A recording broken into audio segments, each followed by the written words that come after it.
Namaskar and welcome to this virtual festival of the ICCR Foundation Day. We begin today's festival with the traditional Ganesh Vandana performed by Mithali Varadkar. Mithali Varadkar is the niece and disciple of Guru Srimati Shubdha Varadkar and has been learning Odissi since a very tender young age. She has given many solo performances and also performed along with her guru in India and abroad.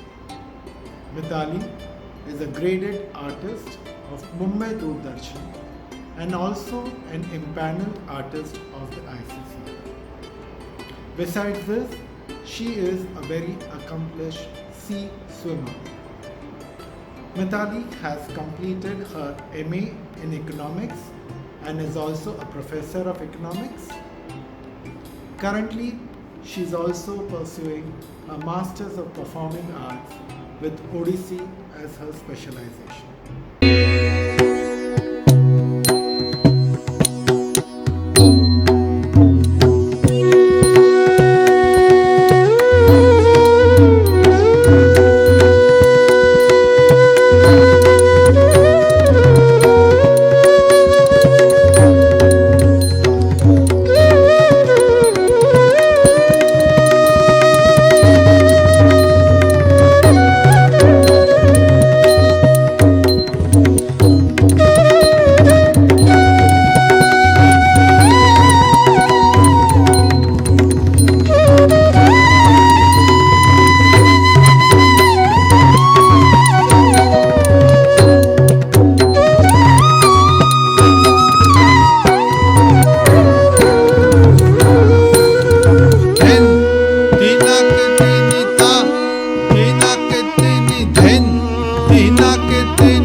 वक्रतुण्ड महाकाय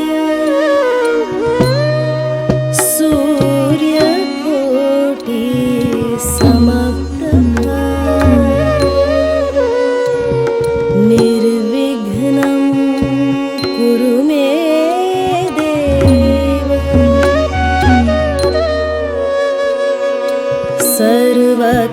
सर्वकार्येषु सर्वदा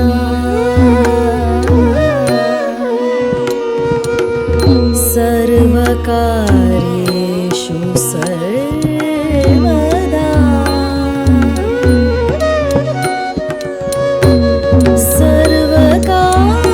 सर्वकार्येषु सर्वदा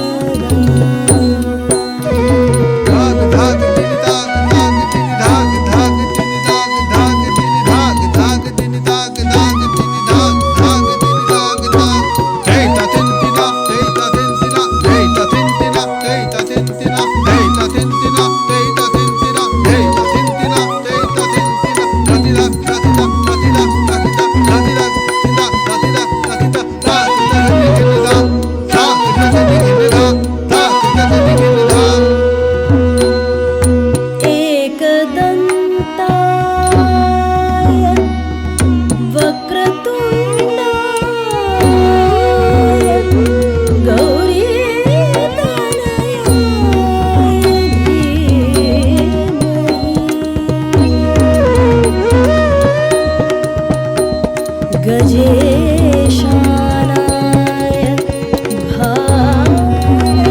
भालचन्द्राय श्रीगणेशाय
मुदाकरात् मोदकं सदा विमुक्तिसाधकं कलाधरावतंसकं विलासिलोकरक्षकम् अनायकैकनायकं विनाशिते भदैत्यकं नताशुभाशुनाशकं नमामि तं विनायकं नमामि तं विनायकम्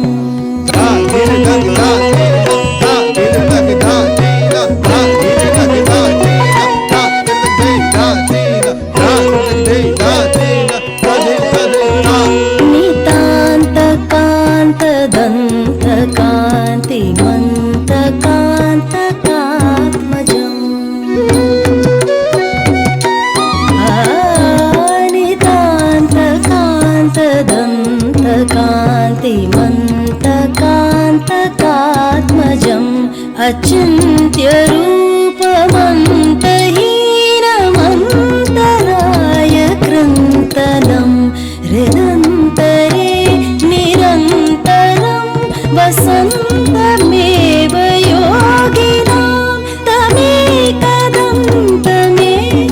तं विचिन्तयामि सन्ततम्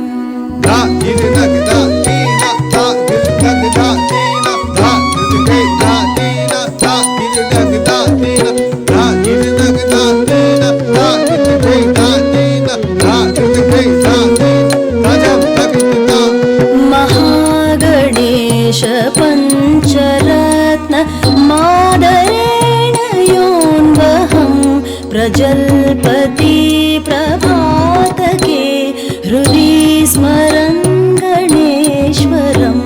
अरोगतामदोषतां सुसाहितिं सुपुत्रतां समाहितायुरष्टभूतिमभ्युपैति सोचिरा नमामि तं विनायकं नमामि तं विनायकं नमामि तं विनायकं नमामि तं विनायकं नमामि तं विनायकं नमामि तं विनायकं नमामि तं विनायकं नमामि तं विनायकं नमामि तं विनायकम्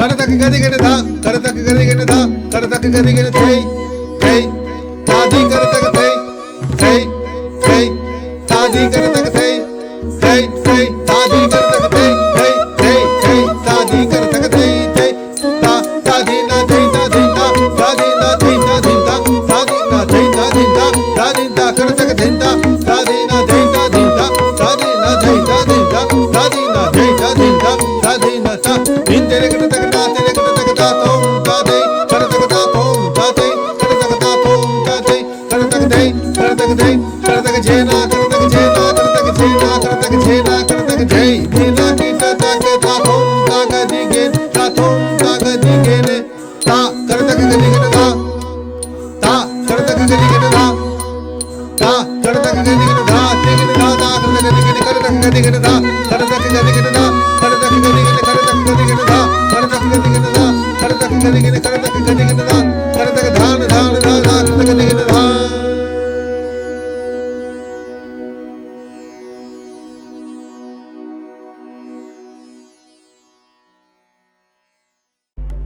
The Indian Council for Cultural Relations was founded in 1950 by Maulana Abul Kalam Azad, independent India's first education minister. Its objectives are to actively participate in the formulation and implementation of policies and programs pertaining to India's cultural relations. It also fosters and strengthens cultural relations and mutual understanding between India and other countries and promotes cultural exchanges. The Council prides itself on being a preeminent institution engaged in cultural diplomacy and the sponsor of intellectual exchanges between India and other countries. The regional office of Mumbai was the first office of the Council established in 1954. The focus of the Mumbai office is multifold, ranging from granting scholarships and welfare activities to the international students, incoming and outgoing distinguished visitors, and cultural delegations, and the Horizon series, which is a very unique platform for all emerging ICCR empaneled artists to showcase their talent. Let us all see a small film on ICCR, which gives us an overview of its activities and their objectives in India and the world.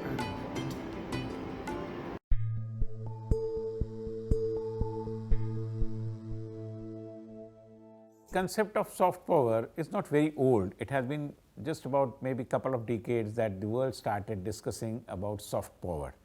And in the Indian context, I believe there are some features which are very unique to the idea of India of soft power. And what are these features? I believe basically in the Indian context, India's soft power starts with a whole lot of attraction towards the idea of India, which we experience in every nook and corner of the world. And this particular attraction and curiosity about the idea of India takes us to a fund of goodwill that India enjoys all over the world. Now, when we talk about soft power, this goodwill has to be taken to a different level and converted into a kind of understanding about the idea of India. The moment world starts understanding the idea of India, I believe our objective of soft power could be very easily achieved. India, the land of wonders. A land where there was wisdom when the rest of the world was learning the ropes of civilization. Amidst the malice of the Dark Ages, India gave the world a glimmer of hope. In the unstable times of violence and turmoil, a revolutionary principle was born in India. Ahimsa Paramo Dharma. Non-violence is the highest virtue. The idea of non-violence, which is still relevant and a core philosophy of this rapidly growing nation.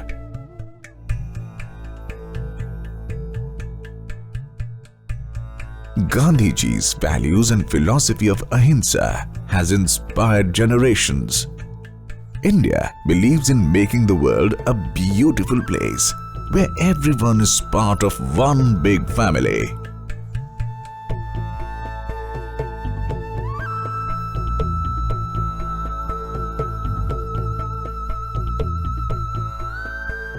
Vasudhaiva Kutumbakam, one world, one family.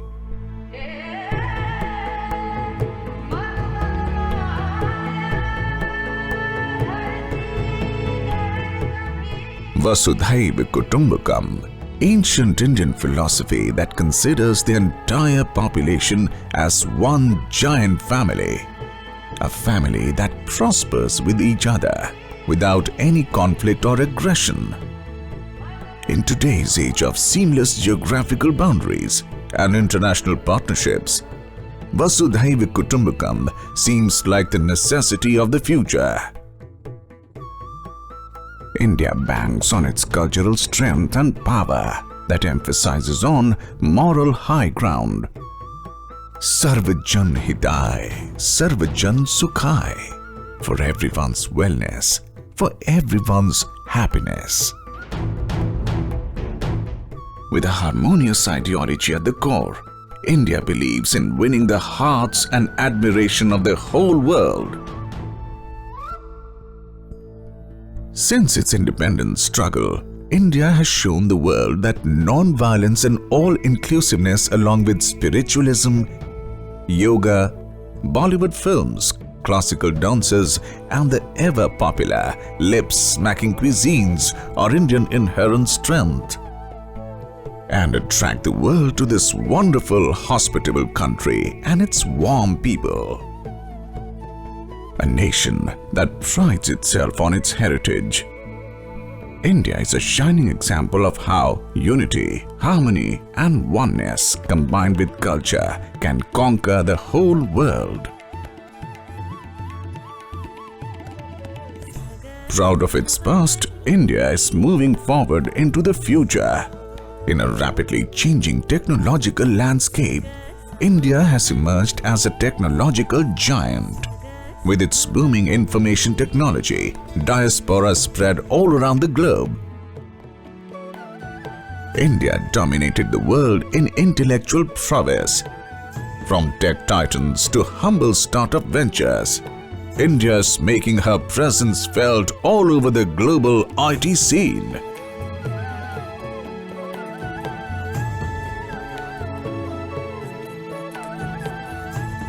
Looking at a future that is highly progressive and all-inclusive, India draws strength from its ancient civilization and rich history. Learning several lessons in morality and humility, India believes in leading by example. A land where modern technology and progress work alongside with old traditions and culture. India is a land of wonders indeed, where the past seamlessly exists with the present and becomes a part of the future.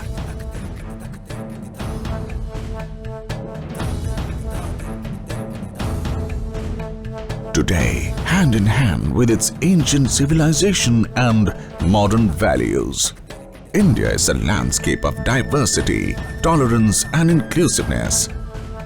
Using its public goods such as yoga and Ayurveda, India has spawned some of the world's greatest religions, art, and literature.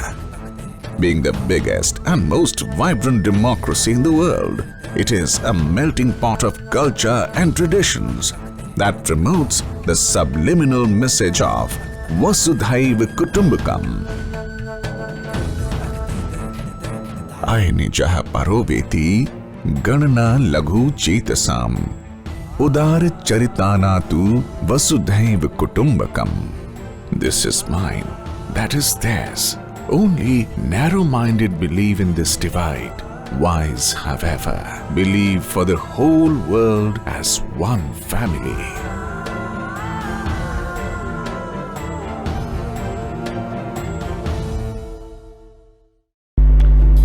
Shefali Vaidya is an award-winning multilingual author, newspaper columnist, motivational speaker, and a textile enthusiast. She writes and speaks regularly on topics of art and craft, handloom weaving, temple architecture, and also on social and political issues. She is closely associated with several think tanks and trusts working to preserve the Indic arts and craft, culture and thoughts. At the same time, she has been very active in creating newer avenues for the handloom weavers of Bihar, Assam, Odisha and Karnataka. Shefali holds a master's degree in mass communication from the University of Pune, an advanced postgraduate diploma in Spanish language and a postgraduate diploma in Indology. An Ananta Leadership Fellow, she has successfully curated and moderated many conferences on Indian textiles and temple architecture for Indic Academy.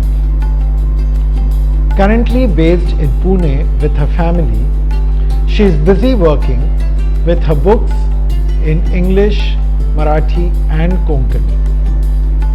Coincidentally, it's her birthday today, and I would like to take this opportunity on behalf of ICCR and all of us to wish her a very happy, healthy and a wonderful time spent with her friends and family. Happy birthday, Shefali ji. Shefali ji now presents her thoughts on Indian culture and heritage. Namaskar. I am Shefali Vaidya and I am very grateful to ICCR for having given me an opportunity to talk to you about the timelessness of Indian culture. The topic is very important because all of you are students from different cultures, from different parts of the world who are in India to experience India as a country, and I'm sure you are amazed by the color, by the smells, by the sounds of this diverse and vast land. And sometimes you might find similarities with the Indian culture, with the culture of your homes, and you might be wondering from where do these similarities come, and are all human cultures similar? Are they different? What is the difference between culture and heritage? I'm going to talk about this a little and tell you that what is that one thing that makes Indian culture very special and something that has enthralled visitors and travelers from all over the world, not today, for thousands of years. But for that, we need to understand what is culture first and what is heritage. So let's talk about what is culture. So culture, as you all probably know, refers to patterns of thought and behavior of people. It includes values, beliefs, rules of conduct and patterns of social, political and economic organization. These are norms of culture. They are passed down from generation to generation, either through formal means or through informal means. So basically we are saying that culture consists of the ways in which we think and act as members of a society. It can be a linguistic society, it can be a small regional society, it can be a national society. But culture is the cumulative essence of all the ways in which a particular people behave, think and act. Thus, all the achievements of a group, any group, are collectively called as the culture of that group. Now, culture can be passed on from generation to generation in two ways, through tangible ways and untangible ways. Tangible signs of culture are the monuments, are the technological advances, are the writings that people have left behind, the cave paintings, anything that you can see, anything that has been passed on, anything that is tangible. Whereas intangible ways in which culture can be passed on are the rituals, are things like art and culture, like music, like beliefs, like religious worship systems, a lot of these intangible things that are passed on from generation to generation. So culture can be passed on in two ways, in tangible ways as well as in intangible ways. But these things are common to all cultures of the world, these characteristics. So what is it about Indian culture that makes it so special, and what is it about Indian culture and heritage that has made it both timeless as well as very adaptable to change? That is something very unique, and that is what we are going to explore now. The English word culture is derived from the Latin term cult or cultus, meaning tilling or cultivating or refining, meaning using human intervention to make something better. And that is the same meaning of the word, Sanskrit word sanskar. Sanskar meaning to refine, to make it better. So a human being in his natural state or her natural state, there are some norms that are taught to him or her to make his or her behavior is refined, and those norms of behavior are known as the culture. So we have inherited all these things as members of society. We have inherited our culture from our elders, from our historical artifacts, from the historical proofs. So all the achievements of human beings as members of social groups can be called culture. So art, music, literature, architecture, sculpture, philosophy, religion, science are all seen as aspects of culture. But culture also includes customs, traditions, festivals, art, music, literature, food, very important, ways of life, as well as the way we look at certain things as a society.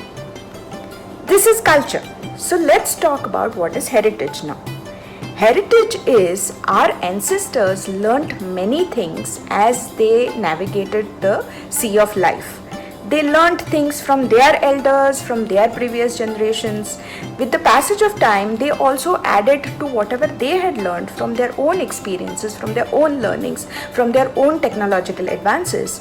And in that process, they also unlearned something that they had learned from their ancestors. And this is an ongoing process. This happens in every generation. So as time goes by, we continue to add new thoughts, new ideas to those who are already existent, and sometimes we give up things that we don't find useful, or we find things that have outlived their utility, or we have learned something new, or there have been new scientific advances, or sometimes it can happen the other way too.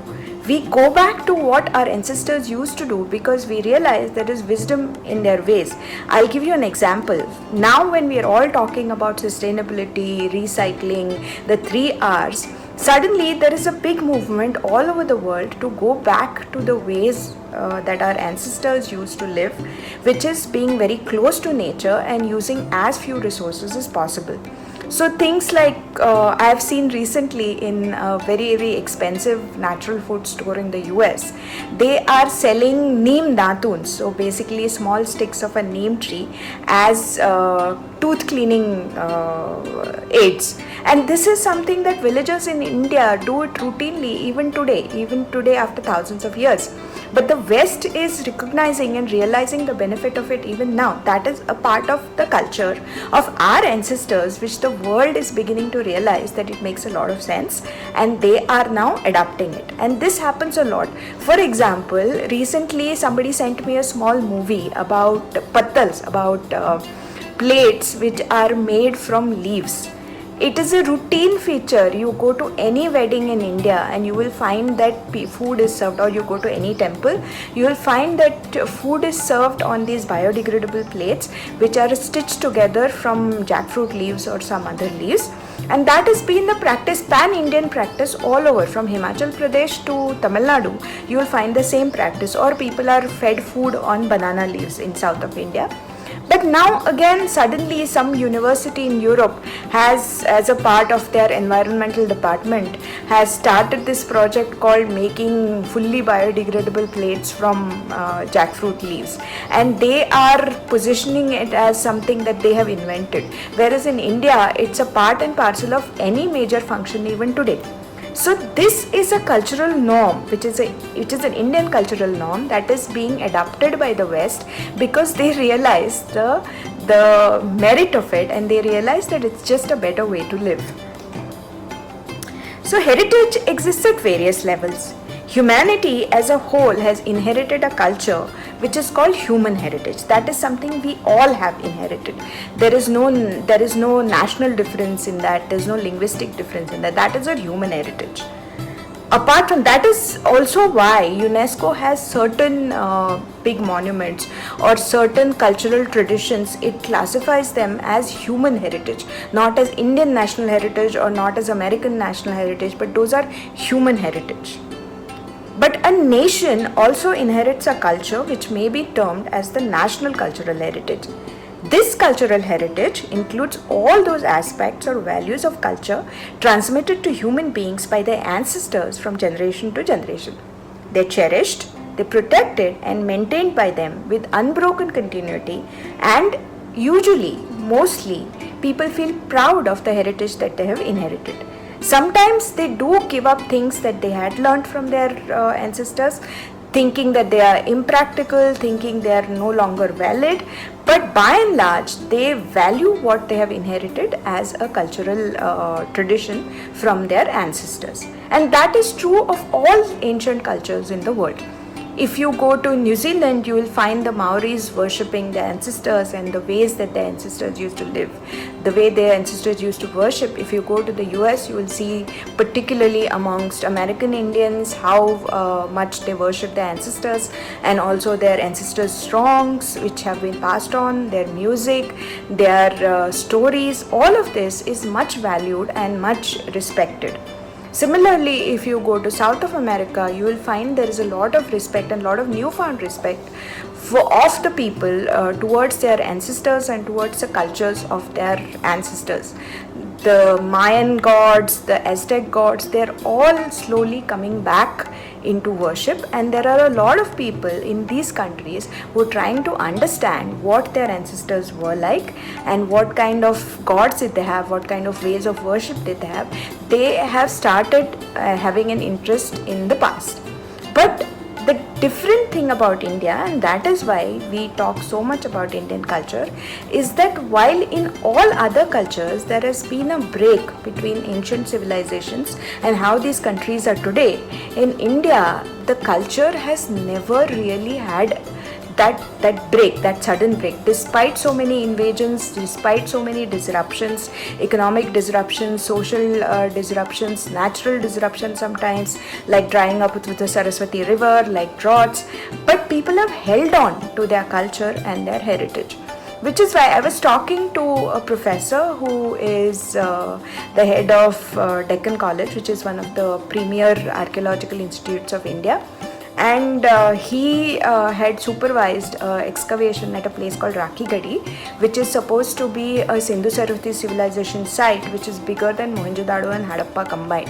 And he was talking to me about the findings that they found. And they found that some things, like the people then used to have clay ovens outside their house where they used to bake breads.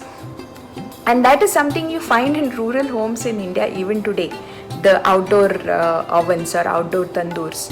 Similarly, they found the plans of houses very similar to the plans that they find in rural India even today, as in the houses were courtyard centric. There was a central courtyard, and around which the family used to gather in the evenings, and the rooms were centered around that courtyard, and all the activity happened there. The doors did not open to the main door, to the main road of the village, but there used to be side entrances, and this is a practice that is seen in many rural homes in India even today. So this is a tradition that we have had, this is a heritage that we have had, that we continue to cherish even today. Similarly, if you go to say Ajanta to see the cave paintings that were executed there in 2nd century BCE, and you see some of the clothes on the people that are depicted in the paintings, you will see there are some distinctive patterns. You will see that there are some block prints, there are some checkerboard like patterns which are there on the Buddha's clothes. And today, if you go to a state called Odisha in India, and you will find there is a weave there is a ikat weave there called Pasapalli, which is a checkerboard weave.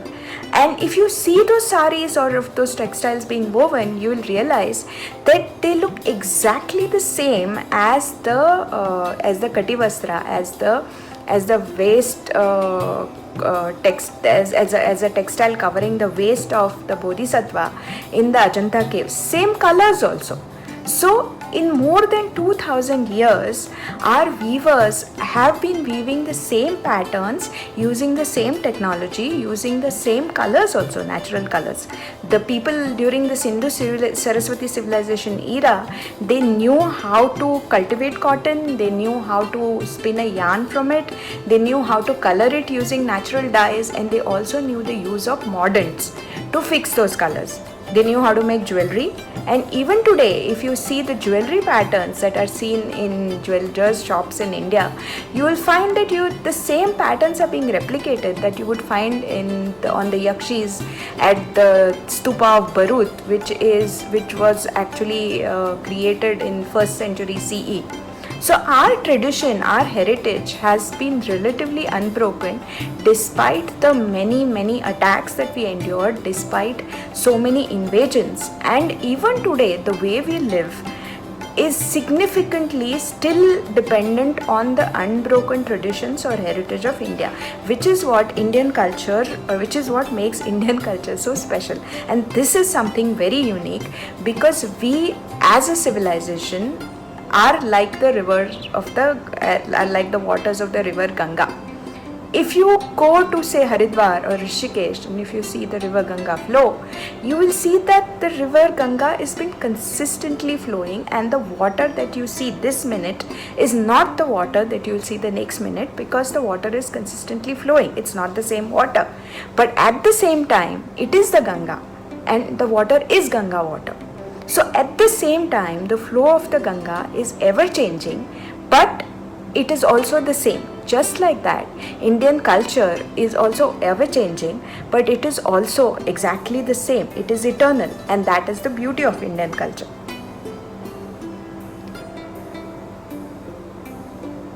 So what are these characteristics of Indian culture and heritage? Let's try and understand it a bit. We have a cosmic vision. And what do I mean by a cosmic vision? A cosmic vision means the framework of Indian culture is about Sarve Sukhina Bhavantu, meaning all sentient beings, may they attain happiness. It's not pleasure, it's happiness. Sarve Sukhina Bhavantu. And with that, we say all sentient beings, which means the trees, which means the birds, which means the animals.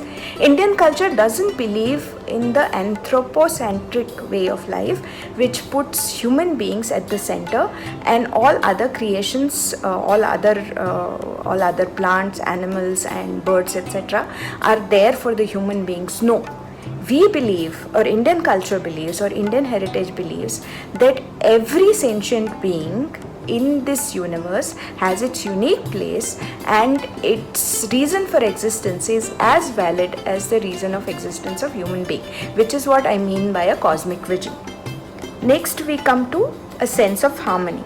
So what is a sense of harmony? Sense of harmony is what we call dharma, which means there is a cosmic order of things, and that is how the world operates. If there is a disruption in that cosmic order of things, in that dharma, then there comes a person or authority or an avatar which tries to impose dharma again, and that sense of harmony always has to come back to the chaos, and that is one of the major characteristics of Indian culture. Next we come to not tolerance, it's acceptance. Indian culture has always been open to outside influences, which is why since times immemorial, travelers from all over the world have been coming to India in search of wisdom, in search of knowledge, in search of finished goods as well. And when they've gone back, they have brought things from their own culture which have become a part and parcel of the Indian culture. Which is why in some temples of the sun god in north of India particularly, you will find the murtis of the sun as wearing full knee-length boots, which is a relatively new concept to India, because our gods, Indian gods, are always shown barefoot. So why is sun shown as somebody who is wearing boots up to his knees? That is because this concept came from the colder climate of Middle Asia, and people there used to wear knee-length leather boots. So our sculptors also started depicting the sun god as wearing knee-length leather boots. So this is an example of the cultural give and take. Now we come to continuity and stability, which is my favorite part of Indian culture. As I explained to you, we have had a continuous flow of culture and heritage despite so many disruptions, despite so many attempts to destroy our culture, despite so many natural calamities, economic hardships, but still our people have managed to hold on to their heritage, hold on to their culture. And even today, the way we live, it doesn't matter whether we live in the cities or in villages, but the way we worship, the way we sing, the way we dance, the way we wear our clothes, the way we eat our food is all inherited, and it's all, there are some marked similarities in the way we live today with the way our ancestors lived thousands and thousands of years ago. So just like the Sindhu Saraswati civilization people, they used to worship Proto-Shiva, the same ways of worship have been continued. The red and black pottery that was such an integral part of the Sindhu Saraswati civilization. Even today, you find the same kind of pottery being made with very similar patterns in a place called Khavda in Gujarat. And it is something that has been passed on from generation to generation, from father to son, from mother to daughter. And that is how intangibly culture and heritage are passed on. Many invasions occurred, many rulers changed, many laws were passed, but even today our traditional institutions, religions, epics, literature, philosophy, traditions are still alive.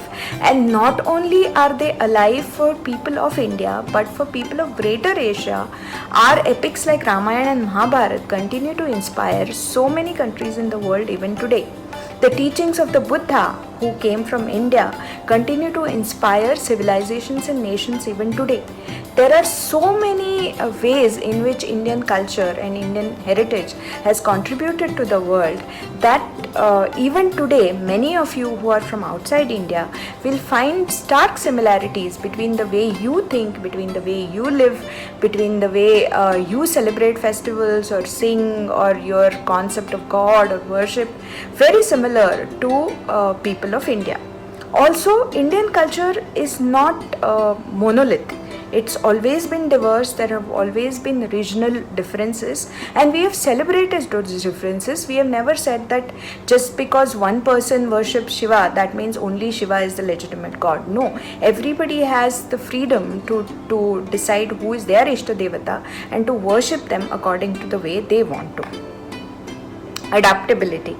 Adaptability has made Indian culture what it is today. Adaptability is the process of changing according to time, place, and period. It's an essential element of longevity of any culture. And because Indian culture has been adaptable, it has survived when so many other cultures in the world have been relegated to museums. Receptivity. Indian culture has always accepted the good from other cultures. Indian culture is like an ocean in which so many rivers come and meet, but the rivers take on the flavor of the ocean. It doesn't matter which river meets the ocean, but ultimately the water is of the ocean alone. That is the beauty of Indian culture. Last is the emphasis on duty. While most Western cultures of today are very right-centric and they talk about an individual's space and an individual's rights, whereas Indian culture has always been duty or dharma-centric, and everybody is supposed to live according to a moral code prescribed to that person. And when you are navigating the course of life, you go through many different roles, and all of these roles have their own code of conduct or own dharma. For example, as a writer, my dharma is different. As a speaker, my dharma is different. As a mother, my dharma is different. As a wife, my dharma is different. And as an individual on the path of my own spiritual upliftment, my dharma is different.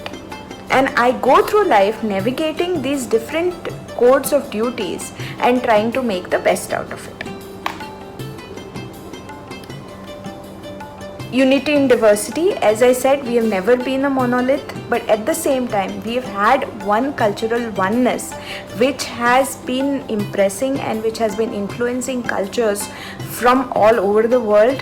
And that is why even when I travel in so many countries, I find elements of Indian cultures wherever I go. Finally, according to Sir Herbert Risley, even after the linguistic, social and geographical diversity, a special uniformity is seen from Kanyakumari to the Himalayas. If Indian culture is a huge tree, then like a new layer and like new branches are formed all around the tree every year, layers of many historical eras surround the tree of the Indian culture, protecting it and getting life sap from it. We all live in the cooling shade of that tree. This concept of unity and diversity is an integral part of Indian culture. I hope that you will use your time in India to explore India, to travel all over India, to see the greatness of this land, to see how different we are in so many ways, and yet the underlying unity. Thank you. Namaskar. Vasylo Fanuel Makhaila is an undergraduate computer science student of the Swami Ramanand Tirth Marathwada University. Vasylo is from Maputo, Mozambique. Came to India in 2018 through the ICCR's Africa Scholarship Scheme. Hello everybody, my name is Vasylo Fanuel Makhaila, an ICCR scholar from Mozambique. I'm here to share with you the experience of my last 2.5 years in India. Firstly, I would like to thank you for having me on this platform. I came to India in August 2018 thanks to the ICCR's Africa Scholarship Scheme. I'm a third-year Bachelor of Computer Science student at Shri Shivaji College, Parbhani, which is under Swami Ramanand Tirth Marathwada University over here in Maharashtra. I chose India for two reasons. First, because I had friends who were studying here, and second, because India is known to be a hub for computer studies in my country.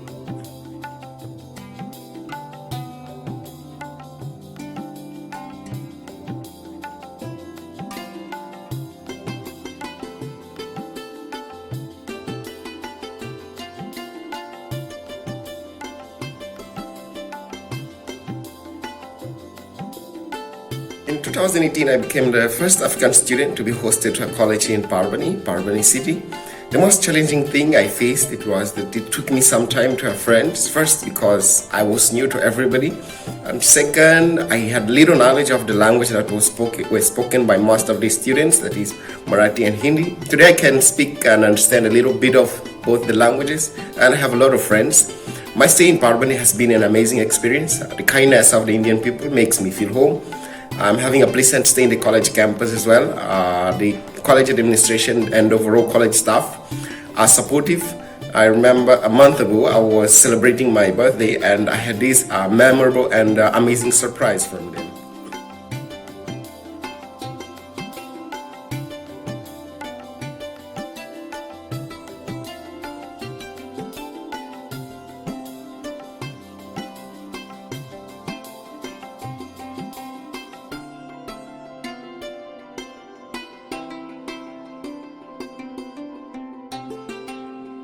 consider myself lucky to be this much close to the Indian people. From them, I've learned a lot about India, about Indian culture, from the music to the gastronomy to the festivals such as Holi, Diwali.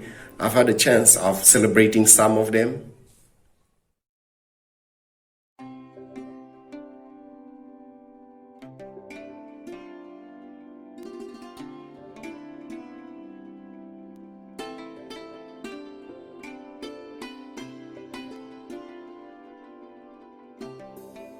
Now, regarding my studies, before coming to India, I had some expectations about what I'd learn in computer science if I came to India, and my expectations were met.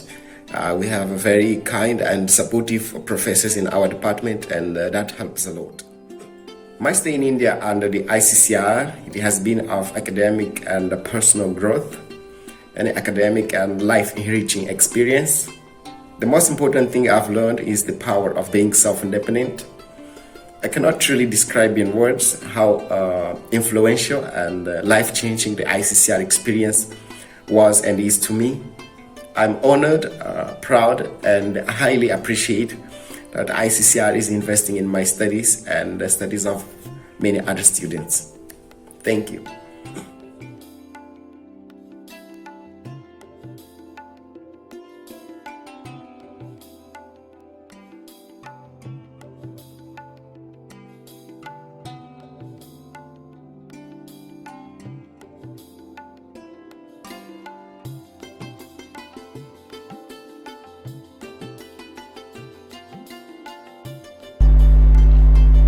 Tariq Farhad from Afghanistan is pursuing his Bachelor's of Management Studies at the CKT College from 2019. He would now introduce us to Afghanistan's art and culture and people and many other aspects of his country. Tariq Farhad. Hello one and all, hope you are safe and doing great. I'm Tariq Farhad, one of CKT College students. We will have a presentation about Afghanistan. To know better about Afghanistan, be with us today. Thank you. In today's agenda, we have location of Afghanistan on the world map, nature, history, culture, places to visit, Afghanistan-India relationship, and at the end we will have a short summary. In our first slide, we have Afghanistan location. Afghanistan is called as the heart of Asia. That is because Afghanistan located at the center of Asia, and Afghanistan is can be recognized by its three colors of flag: green, red, and black. Afghanistan has borders with Tajikistan, Uzbekistan, and Turkmenistan at the north, and at the west, Afghanistan has a border with Iran, and at the south and east, Afghanistan has border with Pakistan, and at the northeast, Afghanistan has a short border with India and China. Then right now we will talk about the nature of Afghanistan. Afghanistan is a mountainous country, and because of this, Afghanistan agriculture grows, and most products and goods are get from it. Mostly with low plateau with deserts, rangelands, and a fertile plain in the southeast. Southeast has a good agricultural conditions. Afghanistan has immense natural resources, and right now working different companies and factory working on it in the gas, petroleum, coals, paramount stones. They are key natural resources that Afghanistan is extracting and exporting it to other countries too. Right now we will have a flashback to the history of Afghanistan. Ahmad Shah Aban, known as the founder of Afghanistan, he is a loved king and still people remember him. On 19th of August 1919, Afghanistan gained independence from Britain. This day, 19th August, is remembered, and every year it is celebrated by people of Afghanistan. King Ghazi Amallah Khan, recognized as the national hero for Afghans, as his immense works and as his immense and a lot of creative plans that King Ghazi Amallah Khan did and then implemented. Still, people call him as a national hero. Culture of Afghanistan. Afghanistan is a multi-ethnic group. It is combined by different tribes and different people from Qazilbash, Uzbek, Tajik, Pushtun, and other tribes. Afghanistan has different people, and myriad linguistic country it is. Official languages are Pashto and Dari, mostly Pashto spoken at the south and east, and Dari at the north. Hospitality valued by Afghans, and this is the key, and Afghanistan is also recognized by its hospitality.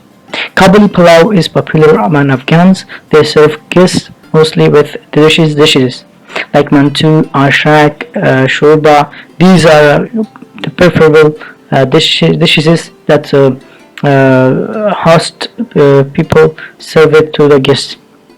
Afghanistan still hug its classic music, and people listen to folk music.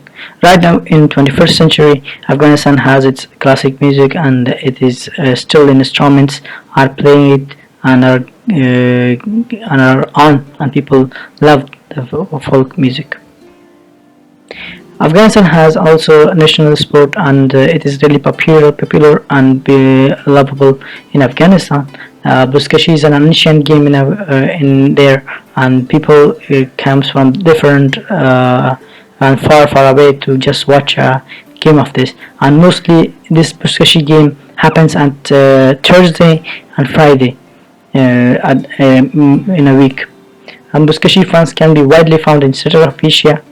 Also, the neighbors of Afghanistan like Tajikistan and Uzbekistan, they also contribute toward Buzkashi and visit it and comes each year in capital of Afghanistan, Kabul. There is a tournament of Buzkashi, and in this tournament was 2021 between Kandahar and Kunduz, and both of them share the trophy. Horse breeding and training is more common in northern Afghanistan. People of Afghanistan love horses, and this is the most important animal that Afghan people value it, and they are breeding it, and they are training it to be ready for a game.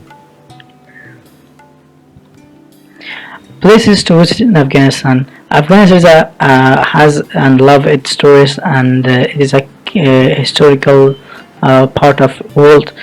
Tourists can start their inner adventure from capital of Afghanistan, Kabul. In Kabul, they can visit National Museum of Afghanistan that is located next to Darlaman Palace, and there after that they can go to Kargar Reservoir, where most tourists come, and they go there and visit different. There is a you can ride a boat, and you can also stay a night there and enjoy the view. Then we can go to Bamiyan, where it is the center of Afghanistan, and you can go and have a memory of past. Buddha of Bamiyan is really famous, and every tourist wants to visit it, and it is mostly visited. Banda Amir National Park is nominal there, and every man and woman go there, and they enjoy that one. And there the food of fish and different food you can find there, and you can go and have a visit. Balkh, once again you can go to north, and there is a shrine of Hazrat Ali, where it is famous for its color, and its place. It's a holy place. Mostly Muslims go there and visit it, and that is a historical monument. And each year, Nowruz, the New Year, celebrated there. Then in Dashti Shadian, there is a place of yachts where they get together and make a picnic and stay for a night. Afghanistan and India relationship. India and Afghanistan have a strong relationship, historical and cultural. From long ago, Afghanistan and India was close friends, and still they are.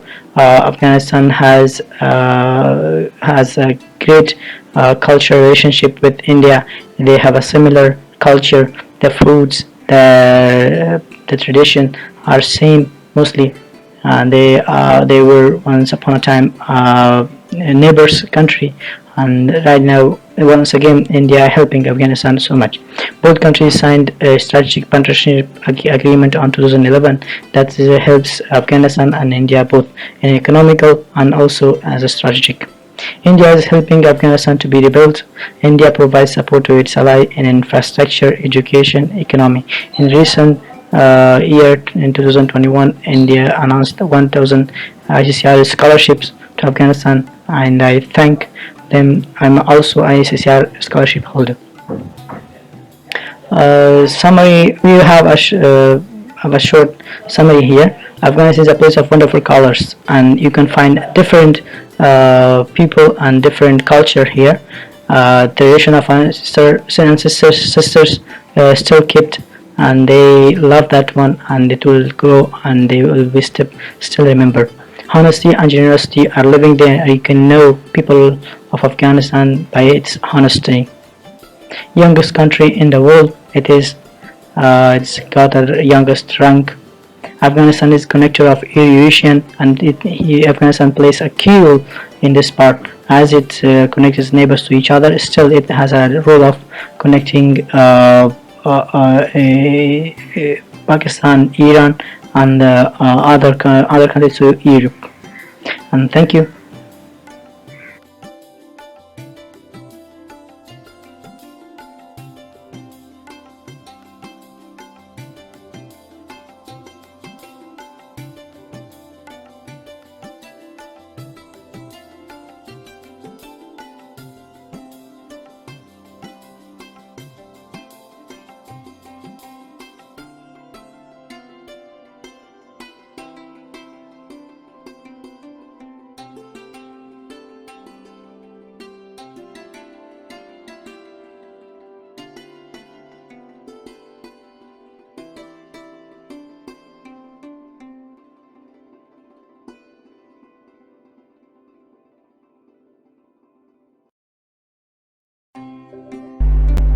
Shivani Bhagwat, a bachelor in music from Janakpur Dham, Nepal, is an upcoming singer and an actress. She has a couple of music albums sung in Hindi and Maithili languages to her credit. She has also acted in a few Mithila documentary films. Besides music and acting, she is also keenly interested in learning new arts and crafts of the country. Presenting to you, Shivani Bhagat. Hello, Namaste. I'm Shivani Bhagat. I'm doing Bachelor in Music from Mumbai University, Department of Music. And he is Kaushik, and he is Visharad in Tabla. He is accompanying me for the song. रंगी सारी सारी गुलाबी गुलाबी चुनरिया हो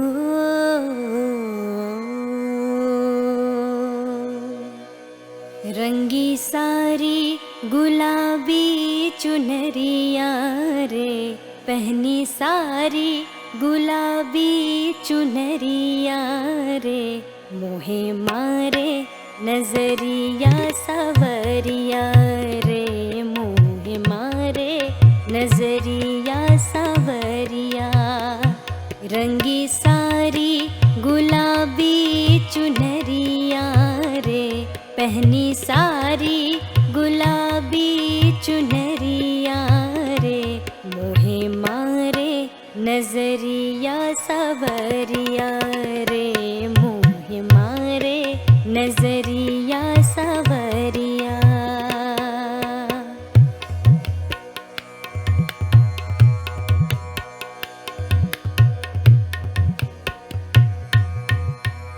जावो जी जावो,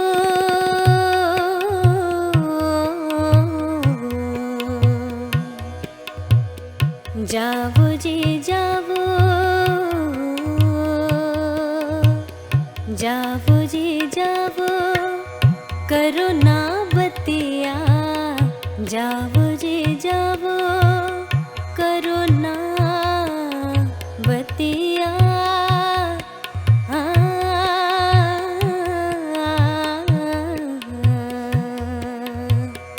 जावो जी जावो, करो ना बतिया।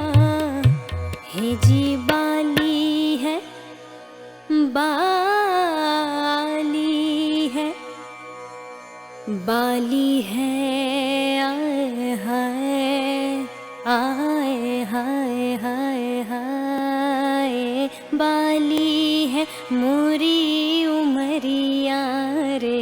हे जी बाली है मोरी उमरिया रे, मोहे मारे नजरिया सावरिया रे, मोहे मारे नजरिया सावरिया।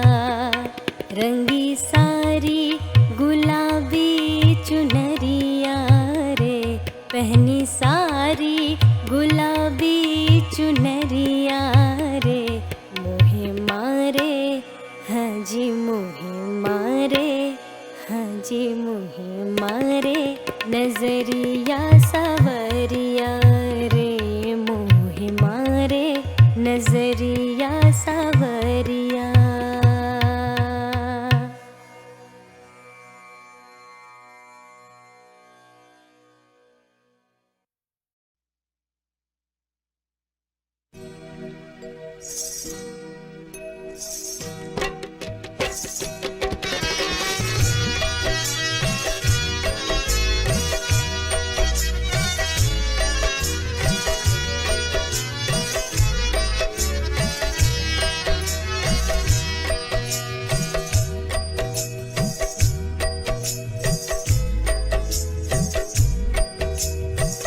यशोमती मैया से बोले नंद लाला, राधा क्यों गोरी मैं क्यों काला, राधा क्यों गोरी मैं क्यों काला। यशोमती मैया से बोले नंद लाला, राधा क्यों गोरी मैं क्यों काला, राधा क्यों गोरी मैं क्यों काला। बोली मुस्काती मैया ललन को बताया, बोली मुस्काती मैया ललन को बताया। कारी अंधियारी आधी रात में तू आया, लाडला कन्हैया मेरा हो,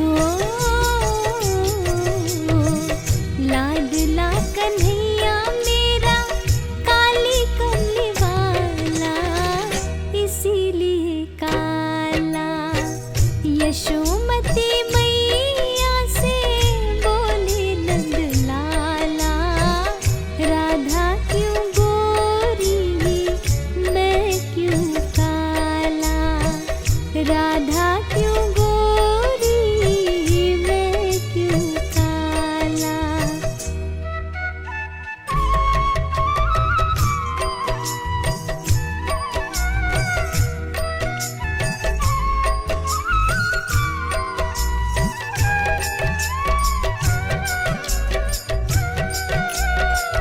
बोली मुस्काती मैया सुन मेरे प्यारे, बोली मुस्काती मैया सुन मेरे प्यारे।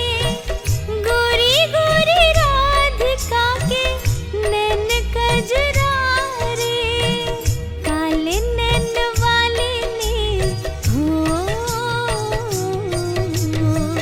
काले नैन वाली ने ऐसा जादू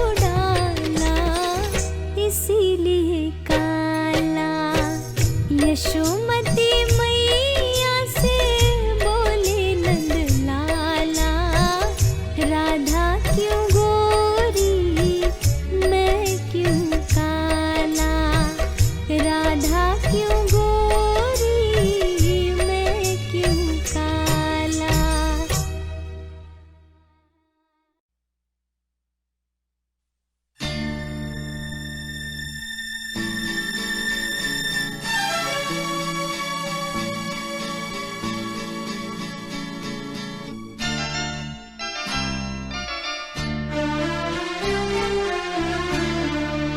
झुकी झुकी सी नजर बेकरार है कि नहीं, दवा दवा सा सही दिल में प्यार है कि नहीं, झुकी झुकी सी नजर।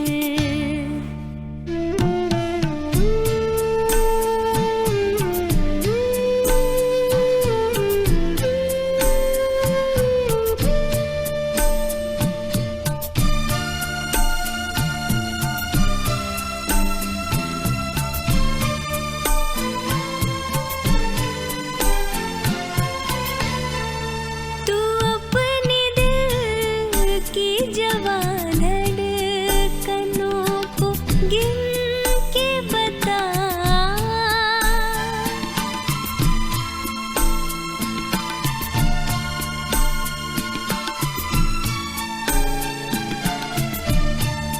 तू अपने दिल की जवान धड़कनों को गिन के बता, मेरी तरह तेरा दिल बेकरार है कि नहीं, दबा दबा सा सही दिल में प्यार है कि नहीं, झुकी झुकी सी नजर।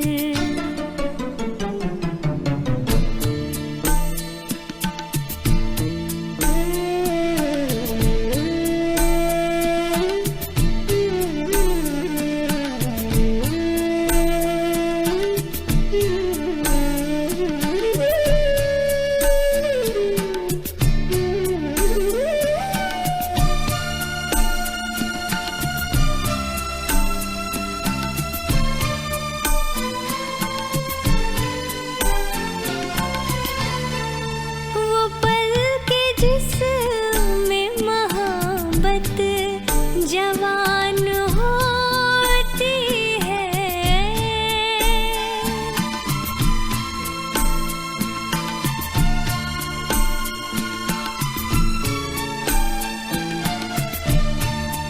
वो पल के जिसमें मोहब्बत जवान होती है, उसे एक पल का तुझे इंतजार है कि नहीं, दबा दबा सा सही दिल में प्यार है कि नहीं, झुकी झुकी सी नजर।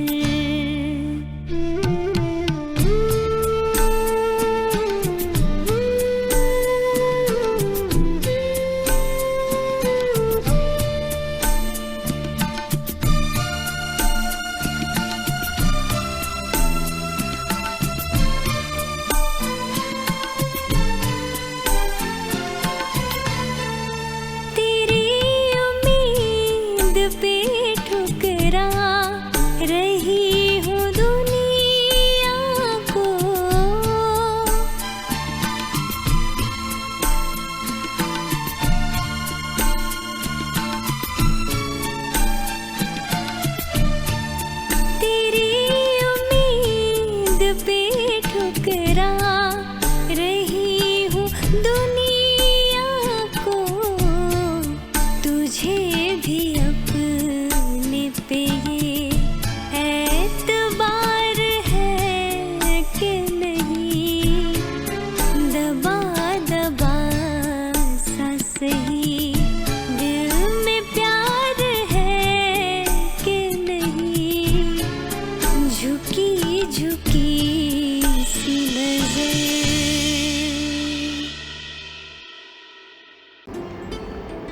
Ibrahim Abdu Ali Alabi is a PhD research scholar in comparative literature.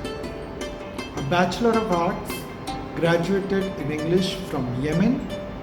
He successfully won the ICCR scholarship in 2014, a prestigiously fully funded scholarship by the Government of India.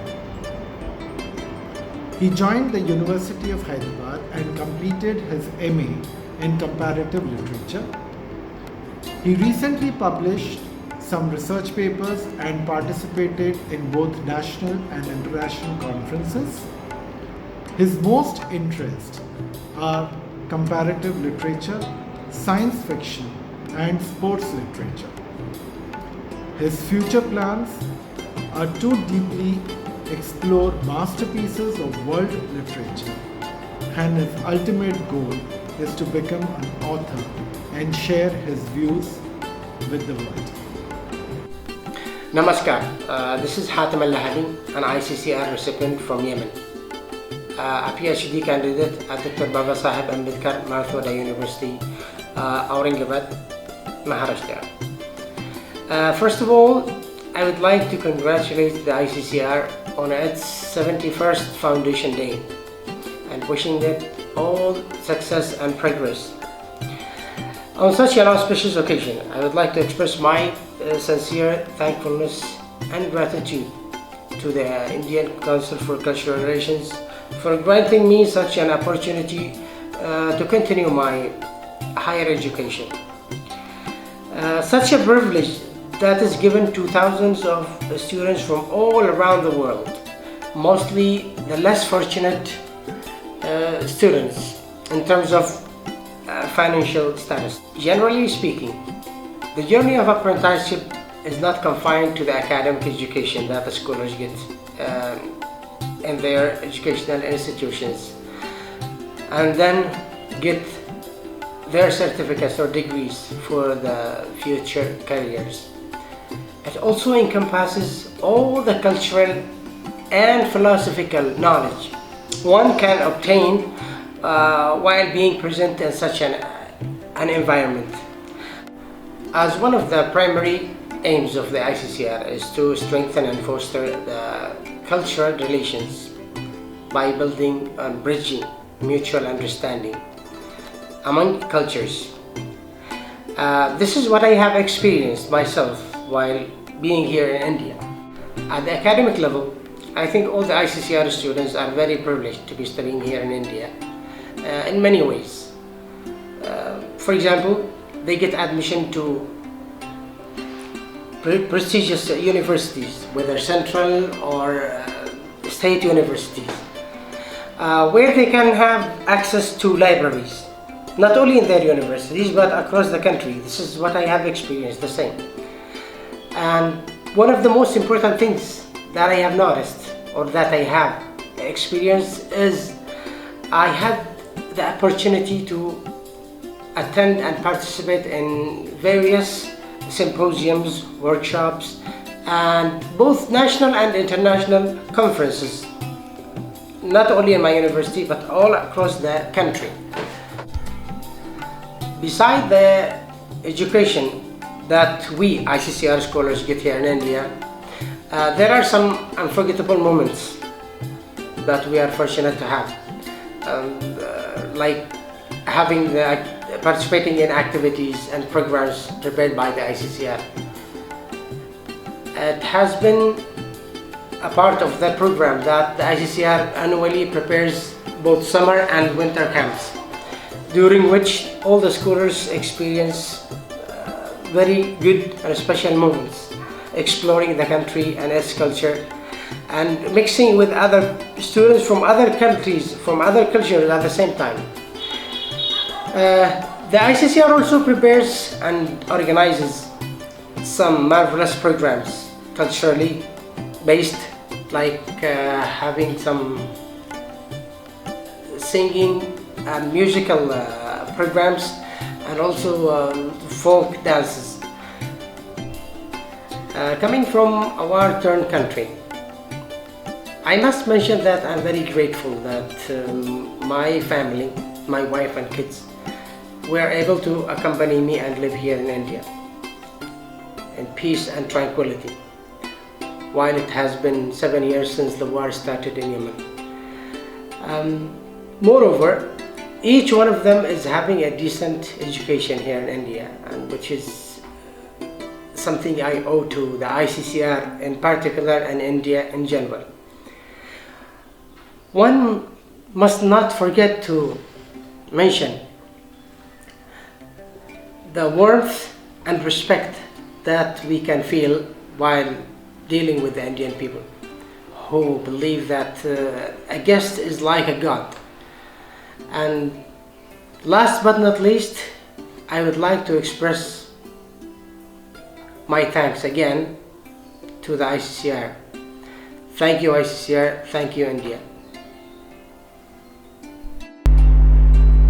Sujan Saha is pursuing his MA in Hindi literature at the Mahatma Gandhi International Hindi University, Wardha, Maharashtra.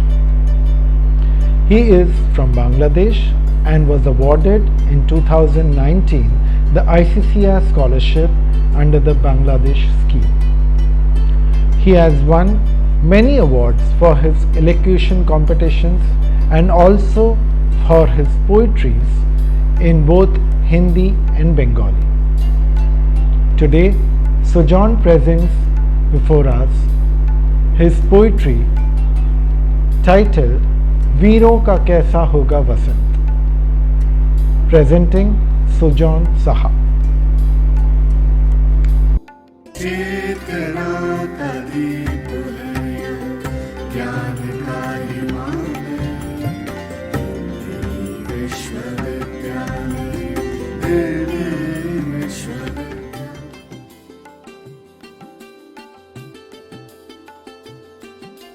नमस्ते, मेरा नाम सुजन साहा, मैं बांग्लादेश से आया हूँ। अभी मैं महात्मा गांधी अंतर्राष्ट्रीय हिंदी विश्वविद्यालय वर्धा में हिंदी साहित्य में एमए की पढ़ाई कर रहा हूँ। आज 9 अप्रैल भारतीय सांस्कृतिक संबंध तथा आईसीसीआर की 71वीं स्थापना दिवस मनाने जा रहा है। इस कार्यक्रम में भाग लेना मेरे जीवन के लिए एक महत्वपूर्ण पल है। इसलिए मैं सबसे पहले हार्दिक नमन करना चाहता हूँ महात्मा गांधी अंतर्राष्ट्रीय हिंदी विश्वविद्यालय के माननीय कुलपति प्रोफेसर रजनीश कुमार शुक्ल जी का और मेरे आदरणीय गुरुजी तथा महात्मा गांधी अंतर्राष्ट्रीय हिंदी विश्वविद्यालय के माननीय कुलपति प्रोफेसर हनुमान प्रसाद शुक्ल जी का। और इस पल में मैं नमन करना चाहता हूँ भारतीय सांस्कृतिक संबंध तथा आईसीसीआर की संस्थापक स्वतंत्र भारत के प्रथम शिक्षा मंत्री मौलाना अब्दुल कलाम आज़ाद जी, जिन्होंने 1950 में भारतीय सांस्कृतिक संबंध की स्थापना की। भारत तथा भारतीय संस्कृति को जानने और समझने के लिए एक ही माध्यम भाषा, वो है हिंदी। और हिंदी में हम बताते हैं भारतीय संस्कृति के बारे में। रूप धर्म जाति भाषा, रूप धर्म जाति भाषा बोली पहनावा अनेक, मिलजुल कर रहे यहाँ प्यार से देश की बासी हर एक। ये है भारत, भारत देश। भारत जननी एक हृदय हो, भारत जननी एक हृदय हो, एक राजभाषा हिंदी में ही कोटि कोटि जनता की जय हो। भारतीय संस्कृति जीवन की निधि है, भारतीय संस्कृति जीवन की निधि है, संस्कारों से प्रसिद्ध बहुमूल्य विधि है। अभी आपके सामने पंडित सूर्यकांत त्रिपाठी निराला द्वारा रचित सरस्वती वंदना प्रस्तुत करने जा रहा हूँ। सुनिए। वरदे वीणा वादिनी वरदे, वरदे वीणा वादिनी वरदे, भारत में वरदे। काट अंधौर के बंधन स्तर, काट अंधौर के बंधन स्तर। वहाँ जननी ज्योतिर्मय निर्झर, वहाँ जननी ज्योतिर्मय निर्झर। कलुष भेद तमहर प्रकाश भर, कलुष भेद तमहर प्रकाश भर। जगमग जग कर दे वर दे, वीणा वादिनी वर दे। नवगति नवलय ताल छंद नव, नवगति नवलय ताल छंद नव। नवल कंठ नव जलद मंद्र रव, नवल कंठ नव जलद मंद्र रव। नव नव के नव बृहग बिंद को, नव नव के नव बृहग बिंद को। नव पर नव स्वर दे वर दे, वीणा वादिनी वर दे वर दे, वीणा वादिनी वर दे। भारत में वर दे, भारत में वर दे। बांग्लादेश में ढाका विश्वविद्यालय में आधुनिक भाषा संस्थान के अंतर्गत हिंदी विभाग का उद्घाटन किया। भारत के माननीय प्रधानमंत्री श्री नरेंद्र मोदी जी ने सन 2015 में हिंदी विभाग का उद्घाटन किया था। सन 2016 से हिंदी भाषा की पढ़ाई शुरू हो गई थी। मैंने पहले संत में प्रवेश लिया था। सन 2017 में विश्व हिंदी दिवस की कार्यक्रम में ICCR द्वारा हिंदी चेयर का भी उद्घाटन किया गया। आप सभी के सामने मैं वीरों का कैसा हो वसंत कवित्री सुभद्रा कुमारी चौहान द्वारा रचित कविता को प्रस्तुत करने जा रहा हूं। आइए सुनते हैं वीरों का कैसा हो वसंत, कवित्री सुभद्रा कुमारी चौहान। वीरों का कैसा हो वसंत, आ रही हिमालय से पुकार है उदधि गरजता बार बार। प्राची पश्चिम भू नभ अपर, सब पूछ रहे हैं दिग दिगंत। वीरों का कैसा हो वसंत, वीरों का कैसा हो वसंत। फूली सरसों ने दिया रंग, फूली सरसों ने दिया रंग। मधु लेकर आ पहुंचा अनंग, बधु वसुधा पुलकित अंग अंग है वीर वेश में किंतु कंत। वीरों का कैसा हो वसंत। भर रही कोकिला इधर तान, भर रही कोकिला इधर तान। मारू बाजे पर उधर गान, हे रंग और रंग का विधान। हो रस बिलास या दलित त्राण, अब यही समस्या है दुरंत। वीरों का कैसा हो वसंत, वीरों का कैसा हो वसंत। कह दे अतीत, कह दे अतीत अब मौन त्याग। लंके तुझ में क्यों लगी आग, ए कुरुक्षेत्रो अब जाग जाग। बतला अपने अनुभव आनंद। वीरों का कैसा हो वसंत, वीरों का कैसा हो वसंत। हल्दी घाटी के शिलाखंड, हल्दी घाटी के शिलाखंड। ए दुर्ग सिंह गढ़ के प्रचंड, राणा ताना का कर घमंड। दो जगह आज स्मृतियां ज्वलंत। वीरों का कैसा हो वसंत, वीरों का कैसा हो वसंत। भूषण अथवा कभी चंद नहीं, भूषण अथवा कभी चंद नहीं। बिजली भर दे वो छंद नहीं है, कलमबंदी सच्छंद नहीं। फिर हमें बतावे, फिर हमें बतावे कौन हंत। वीरों का कैसा हो वसंत, वीरों का कैसा हो वसंत, वीरों का कैसा हो वसंत। तो मित्रों, आप सभी ने मेरे प्रस्तुति देखा, इसलिए मैं सभी को हार्दिक धन्यवाद ज्ञापन करता हूँ।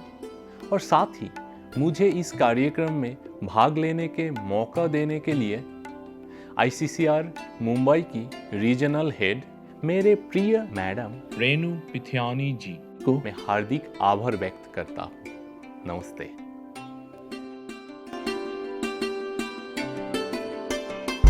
With that, we conclude today's virtual festival on the occasion of the Foundation Day of ICCR.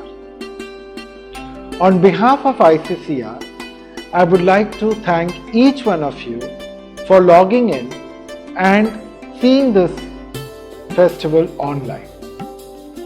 A special thanks to all the artists and the participants of this festival, making it a very enriching experience. Thank you and good night.